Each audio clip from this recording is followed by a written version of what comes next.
नमस्कार, doctor Uday Nirgudkar show मध्ये आपल्या सगळ्यांचं स्वागत. मी डॉक्टर उदय निरगुडकर.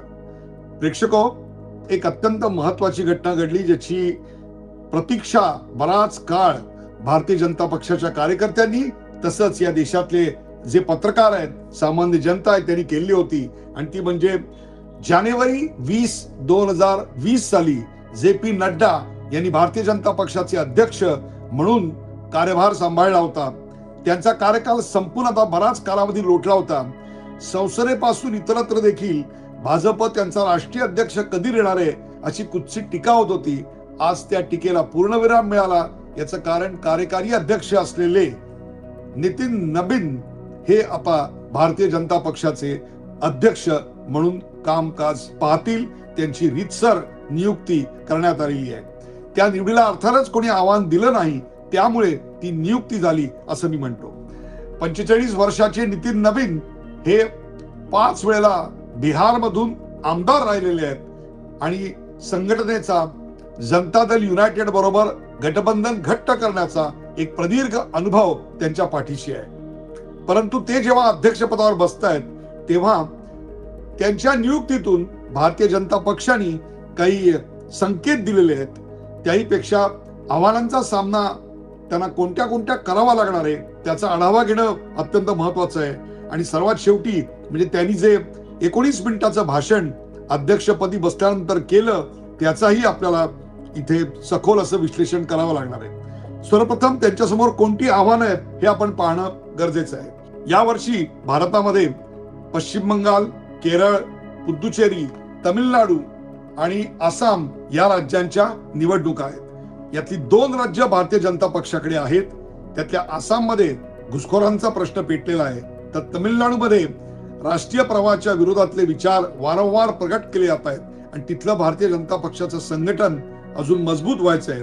अशा वेळी ते 2 राज्य आणि पश्चिम बंगालमध्ये ममता दीदी यांनी जो काही नंगानाच गेले अनेक वर्ष घातलेला आहे, अराष्ट्रीय विचारांना जो थारा दिलेला आहे, त्याबद्दल एक सक्त अशी भूमिका आतापर्यंत भारतीय जनता पक्षाने घेतलेली आहे. 2दा त्यांना आव्हान कडवं उभं केलं, परंतु त्यांची सत्ता हटवण्यात भारतीय जनता पक्षाला अपयश आलंय. यावेळी ती संधी भाजपला उपलब्ध आहे. ते एक फार मोठं आव्हान आहे. त्याचबरोबर भारतीय जनता पक्षाने एक अतिशय महत्वाचा संदेश दिलाय, तो म्हणजे आम्ही नवीन कार्यकर्त्याला संधी देत आहोत. जशी आपल्याला संधी मिळाली तशीच इतर अनेक तरुण नव्या चेहऱ्यांना संधी देणं हे नबीन यांच्या समोरचं सर्वात मोठं आव्हान असणार आहे. या पक्षामध्ये अलीकडच्या काळामध्ये पक्ष विचारण्याच्या बाह्य आणि जिंकून येण्याचा निकष हा एकमेव क्रायटेरिया लावल्यामुळे इतर अनेक पक्षातून बरेच लोक या पक्षात आलेली आहेत.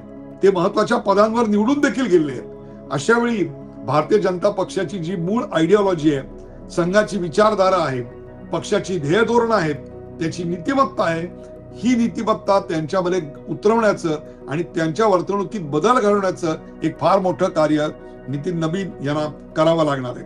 अर्थात एवढी मोठी संघटना, जगातील सर्वात मोठी संघटना, जे काही दोष निर्माण झालेले असतील इतक्या काळामध्ये, जे काही वैयक्तिक हेवेदावे असतील, संघटना काही ठिकाणी खिळखिळी झाली असेल, काही ठिकाणी चुकीची माणसं नेमली गेली असतील, अशा सगळ्यांवर त्यांना तातडीनं उपाय शोधावा लागणार आहे. एक आणखीन आव्हान त्यांच्या समोरचं आहे आणि ते म्हणजे नितीन नबीन हे यापूर्वी कधीही केंद्रात अथवा दिल्लीत त्यांनी काम केलेलं नाहीये.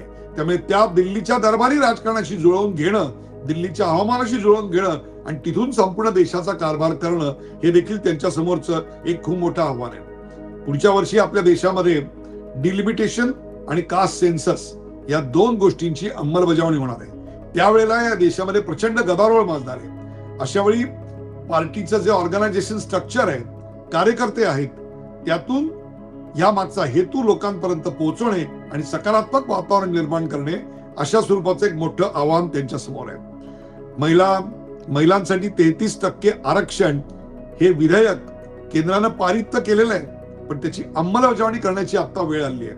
अशा वेळा केंद्रामध्ये आणि राज्यामध्ये 33% महिला आरक्षण याची अंमलबजावणी करण्याकरता येणारी जी आव्हानं आहेत, त्याकरता महिलांचं केडर डेव्हलप करायचं जे आव्हान आहे ते देखील त्यांना पेलावं लागणार आहे.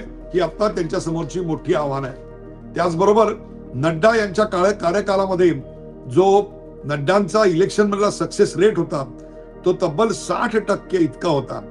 नितीन नवीन यांना तो रेट मेंटेन तर करावा लागेलच, परंतु इतकी कठीण राज्य, पुढल्या वर्षी उत्तर प्रदेशच्या निवडणुका आहेत, त्या राज्यामध्ये आपला सक्सेस रेट त्यांना 60%च्या वरती घेऊन जावा लागणार आहे.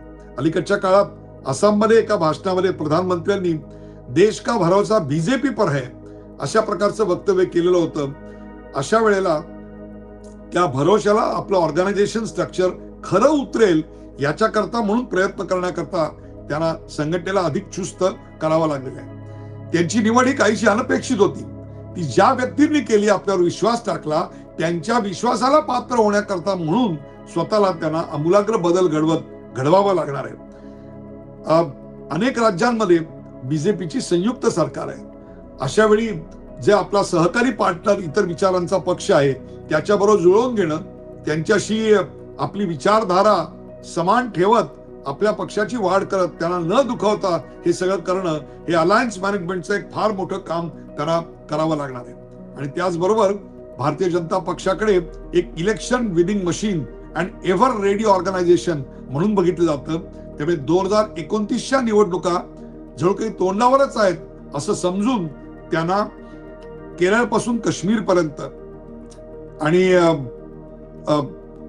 इकडे कच्छ पासून कलकत्त्यापर्यंत संपूर्ण संघटना पूर्ण बांधावी लागणार आहे. नॉर्थ ईस्ट मध्ये कामाचा त्यांना उत्तम अनुभव आहे. त्या तिथल्या राज्यांमधले प्रश्न देखील त्यांना सोडवावे लागणार आहेत. हे सगळं मी अशा करता सांगतोय की एका तरुण व्यक्तीची नेमणूक झाल्यानंतर एक उत्साहाचं वातावरण भारतीय जनता पक्षामध्ये आहे.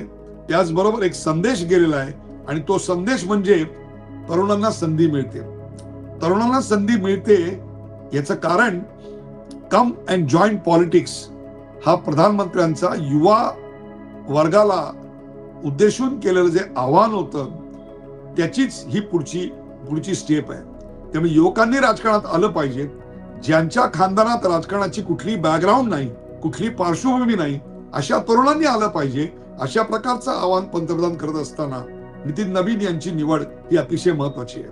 याचं कारण 18 ते 25 या वयोगटातल्या तब्बल 39% मतदारांनी लोकसभा 2024ला भारतीय जनता पक्षाला मतदान केलं होतं, तर काँग्रेसला फक्त 21% या वयोगटातल्या म्हणजे 18 ते 25 मधल्या वयोगटातल्या मतदारांनी मतदान केलं होतं. हे मी तुम्हाला अशा करता सांगतोय की तरुणाई आकर्षित होत असताना त्यांच्या आशा आकांक्षांचं प्रतिबिंब बनण्याची एक फार मोठी संधी आणि जबाबदारी ही नितीन नवीन यांना पेलावी लागणार आहे. 1996 साली अवघे 26% तरुणाई भारतीय जनता पक्षाबरोबर होती, तर आज 40% तरुण मतदार हा भारतीय जनता पक्षाबरोबर आहे आणि काँग्रेस बरोबर 20% तरुण आहेत, 20% तरुण मतदार आहेत. अशा प्रकारची आकडेवारी आपल्या समोर आलेली आहे. त्यामुळे भारतीय जनता पक्षाच्या ऑर्गनायझेशन स्ट्रक्चरमध्ये, ध्येय धोरणांमध्ये तरुणांना उद्देशून केलेल्या अनेक योजना आपल्याला दिसतील. त्या त्यांच्यापर्यंत पोहोचवण्याचं काम करावं लागणार आहे. एकीकडे जेन झीला राष्ट्राच्या विरोधात भडकवायचं, देश तेरे तुकडे होंगे इंशाअल्लाह इंशाअल्लाह अशा प्रकारच्या घोषणा द्यायला भाग पाडायचं.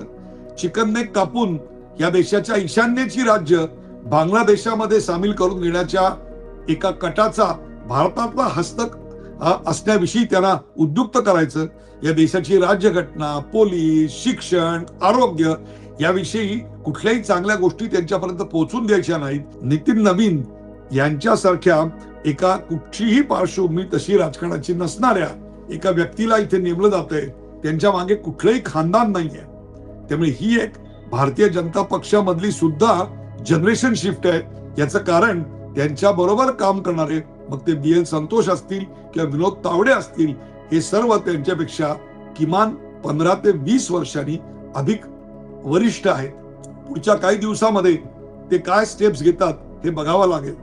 कॉमन कार्यकर्ता ते अतिशय टॉपला गेलेला कार्यकर्ता, अतिशय टॉपला गेलेला नेता, अशा प्रकारचा त्यांचा प्रवास जो आहे तो अनेक कार्यकर्त्यांना खूप आश्वासक असा वाटणारा आहे.